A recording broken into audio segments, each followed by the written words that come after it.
Hello बच्चों, let's read the question. The question says, in the following questions, a statement of assertion A and is followed by a statement of reason R. If both assertion and reason are true and the reason is the correct explanation of the assertion, then mark first. If both assertion and reason are true but reason is not the correct explanation of the assertion, then mark 2. If assertion is true statement but reason is false, then mark 3. If assertion and reason are false statements, then mark 4. Assertion का जो statement given है वो given है the chief characteristic of series resonant circuit is voltage magnification. तो ये गलत statement है क्योंकि जो चीफ कैरेक्टरिस्टिक होता है सीरीज रेजोनेंट सर्किट का वो होता है current magnification. Chief characteristic of series resonant circuit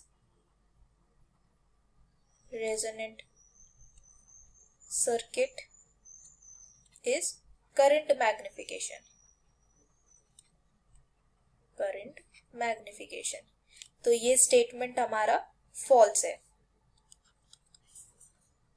अब नेक्स्ट हमें जो रीजन का स्टेटमेंट गिवन है उसमें गिवन है at resonance the voltage drop across inductance और capacitance is Q times the applied voltage. तो ये स्टेटमेंट भी हमारी फॉल्स हो जाएगी बिकॉज अगर हमें एक ये कैपेसिटर, इंडक्टर और रेजिस्टर ये ऐसे दिए गए हैं सर्किट में जो सीरीज रेजोनेंस में है, अगर हमें बोला गया है कि ये जो सर्किट है ये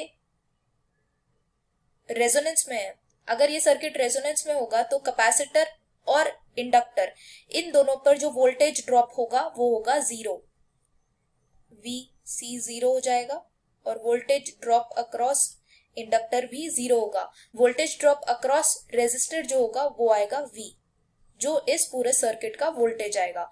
तो voltage drop across capacitor and inductor is 0 अगर रेजोनेंस सर्किट है तो अगर अब हम ऑप्शंस चेक करें तो ऑप्शन 4th ऑप्शन में हमें बोला गया था कि if both assertion and reason are false statement then mark 4th।